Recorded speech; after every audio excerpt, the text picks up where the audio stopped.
He's an old head. Youngins are really starting to get on my damn nerves. He's a purveyor of nonsense.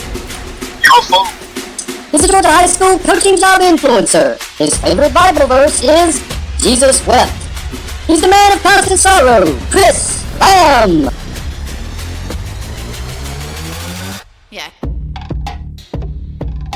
Welcome to Sun Coaches Podcast, and we're here at the Nike Coach of the Year Clinic, Day 2 in Orlando, Florida. And we're here right now with Moose Bingham from the greater Salt Lake City, Utah area. He came along. He's far, is what I told him. He runs Utah Preps website. He also owns War Room company. Yeah, we're a company. Company, organization, limited. LLC, all the way, baby. Love it. Played at BYU and Snow College or Snow University. So I started at Utah, went down to BYU, got told I sucked, went down to Snow, and I blew my knee out, and that was the end of that. That happens. Yeah. I mean, injuries are a part of life. At times, it is. Glad to have you today. Thanks for coming, and I can't wait for you to tell us how you guys do it in Utah.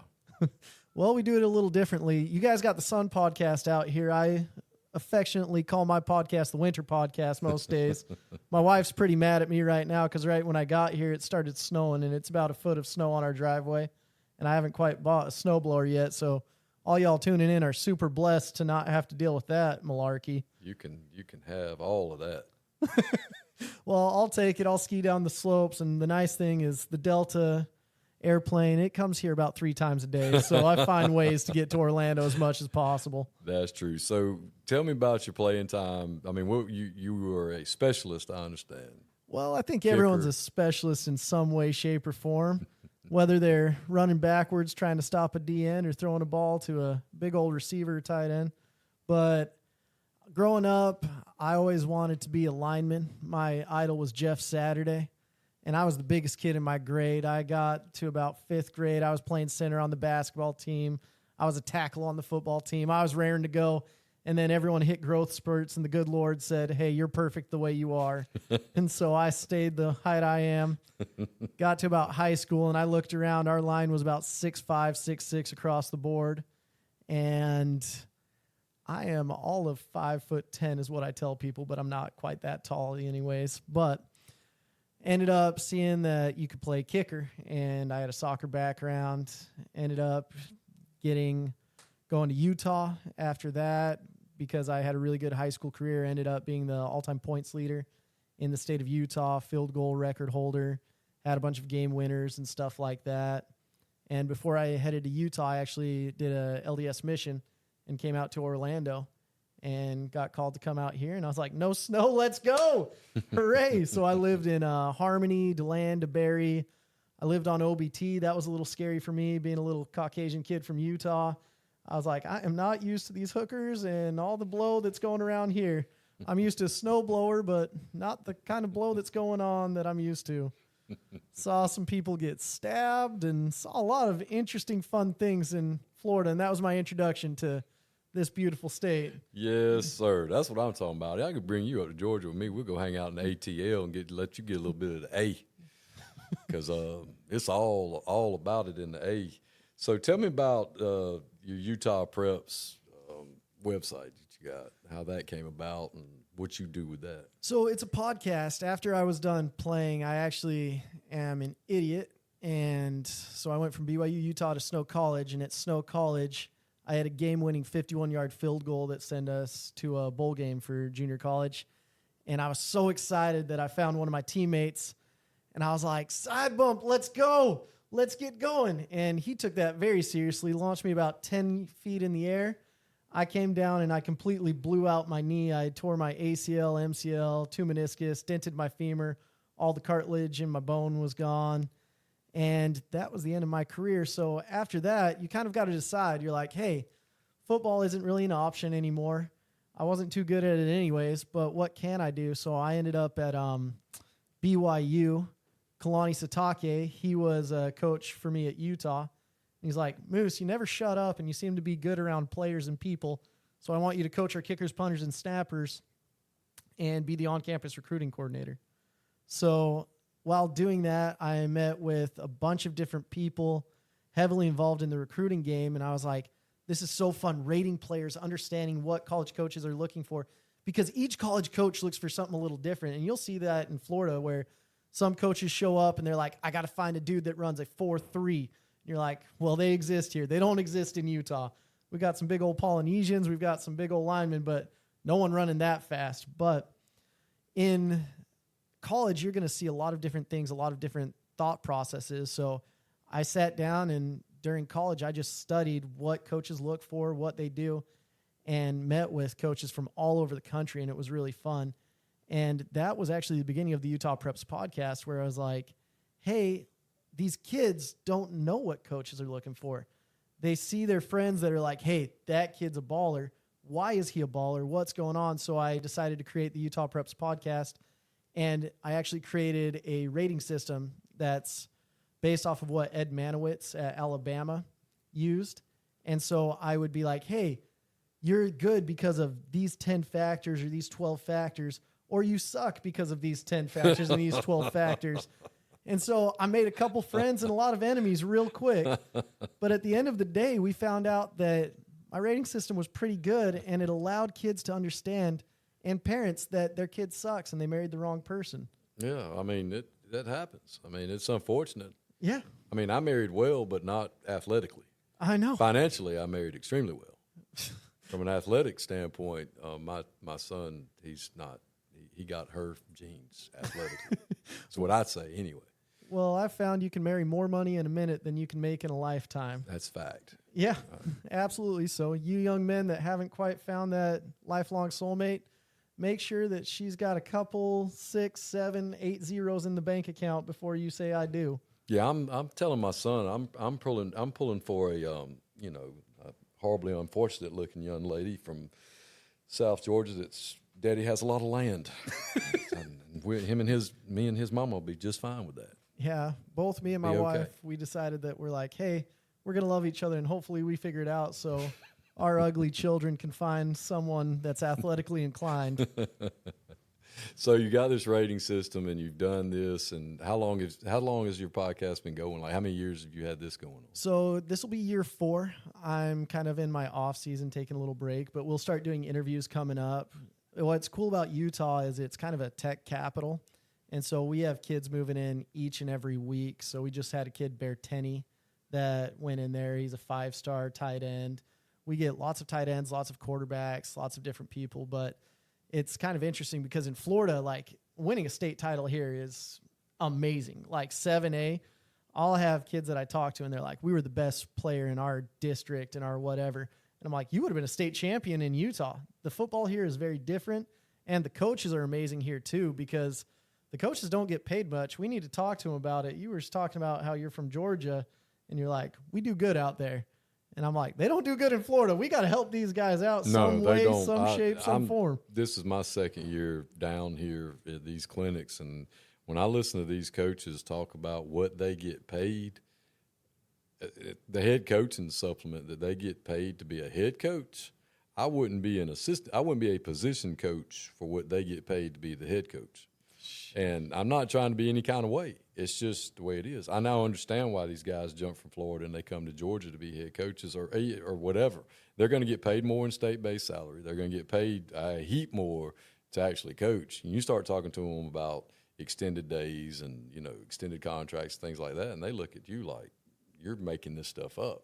And so, where the son came from, the you not is like that's where the son part of the podcast came from because – kid you not, that happens. And you have to tell them that, and you're right. I don't see how it's tenable and sustainable that they do that, and then they're talking about bringing NIL here for high school kids. So let me get it straight. You're going to pay a kid to play a high school game more than you're paying the coach to coach the child. No. Yeah, well, it's NIL is a very interesting thing that's been happening a lot. The other thing that pops up with NIL is we've seen like these kind of high school collectives that pop up. Yeah, we have them in Georgia. That try to collect kids and represent them on the back end when they go and get their checks and get their 10, 20, 30% or whatever out of the kids' NIL. Yeah. And so that's been a really interesting thing that's popped up because there's always been street agents. Oh, yeah. But Ain't no doubt. now there's certified street agents at this point where Right. they're in coaches' meetings saying, hey, our kids deserve this and this. And if you want this kid, you better pay this kid this. And you're like, goodness gracious. This high school coach is making $3,000 and the kid's making 300 or 3 million. And you're just like, how cool for the kid for sure. But we need to take care of the population in this state and other states. I mean, Georgia does a great job. Texas does a phenomenal job. But there's other states where you're just like, hey, you're sending 10, 20 kids D1, and your coach is sitting there begging on the side of the road and trying to get money from McDonald's at the end of the day. Right. No doubt. No doubt. I just don't understand how that works. But back to your rating thing has me intrigued because as a near 30-year coaching guy in the state of Georgia, teacher and coach, and now, the Twitterverse and kids out there huddle, all this other stuff. I was talking to one of the Toledo coaches the other day. I said, listen, don't take this the wrong way, but we got more college talent in the state of Georgia than just in Atlanta. Mm-hmm. Because it used to be, in the old days, college coaches would work, and they would come and they'd hustle. And they'd get in a car, and they'd come down past Atlanta on I-75, and they'd hustle, and they'd go, well, who's somebody you've seen? Who's somebody that's good? Well, now they rely too much on you saying this guy is a 5-star. This guy's, and they're missing kids that can play. Mm-hmm. That can, if you draw a line from Macon, Georgia, straight across till you run into the Mississippi River, and don't stop till you hit Cuba, it's the SEC of high school football. I mean, let's be real. We got creatures, and they'll qualify, and they can run, and they can play, and they can jump and skip and throw and catch and everything else that you're looking for. But if they're not in those, if they're not on, whatever rating system, and they're not this, they don't have this huddle film, some of them kids don't have a phone. Yeah.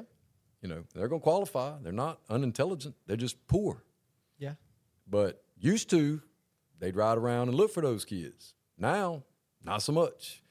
So it's weird. It's hard to try to get those people out. Well, he assured me that, hey, man, all right, tell me where they're at. And I'm like, look, I'll tell you where they're at. I've been doing this a long time. What are y'all going to do, not hire me? I mean, I don't give a crap. I mean, what are you going to do, not hire me? Oh, no, University, Ookie Bookie University, they're not going to hire me. I don't care. Yeah. What do I care? I'm about to retire anyway. They can't pay me enough money to do what these guys have to put up with at the college level. They don't know what player's going to be there next week anyway. So they've got a lot of crap they've got to deal with. So, I mean, it's getting to where I don't even know if I want to be a part of the game anymore. You know what I'm saying? I mean, it's a lot. But, I mean, that's just me. I'm at a place in my life where I don't know how they do it. But it's good that you have this. Yeah, it's good that I have the rating system. So on the back end, what I do, I own a company called War Room. So War Room, it's a CRM, and it manages recruiting for coaches.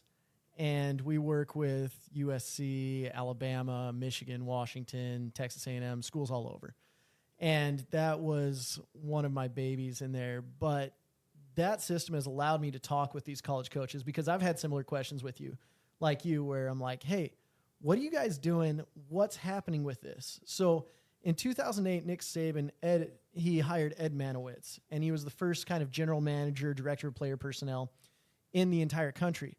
So these college coaches didn't have to go in and do the dirty work anymore. They have systems. I mean, I was talking to FAU's DPP today, and he's like, well, we've got 20 student assistants. We've got this, we've got this, we've got that.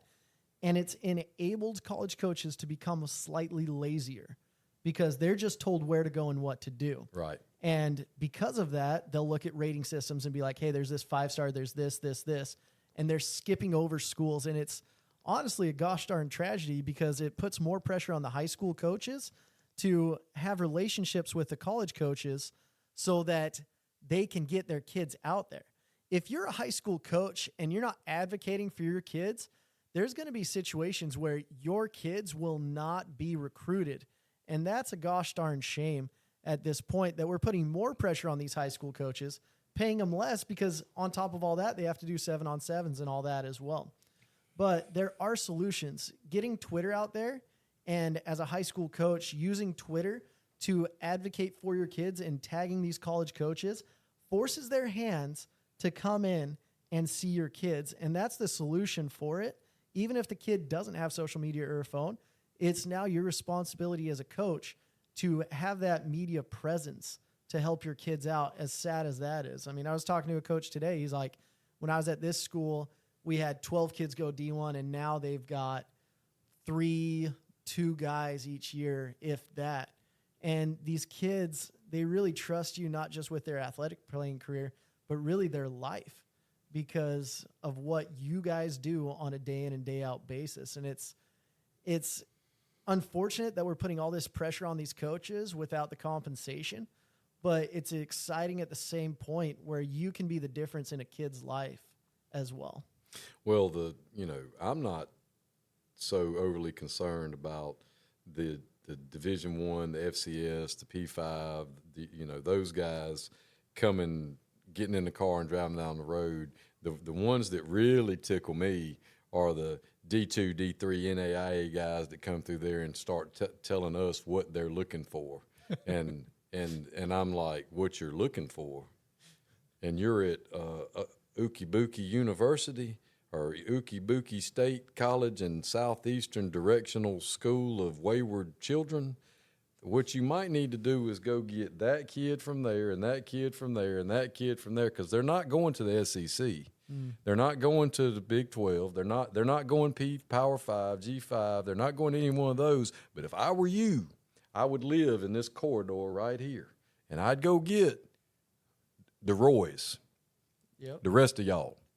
I'd back up the Roy bus, and I'd load it up, and I'd win my conference every freaking year with a bunch of Roys. And if them Roys left and they went on to greener pastures, guess what? There's plenty of them. It's a freaking moccasin nest down here. Just rattle it around, load them up, keep going. They ain't going to run out of them. No, and the transfer portal, everyone's like, yeah, I'm going to go to this school and then transfer up and figure it all out. In all reality, most of these kids, unless you're an all-conference, all-American player at a lower division, you're not going up.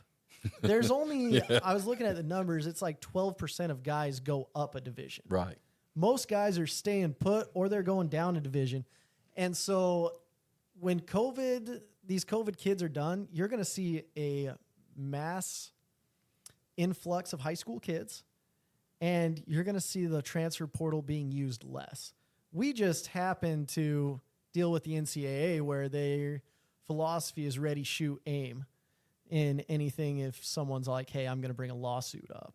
So they did that with IAWP because of the South, where people were hiring kids' uncles and paying them X amount of money so that the kid ends up at that school, or daddies or whatever.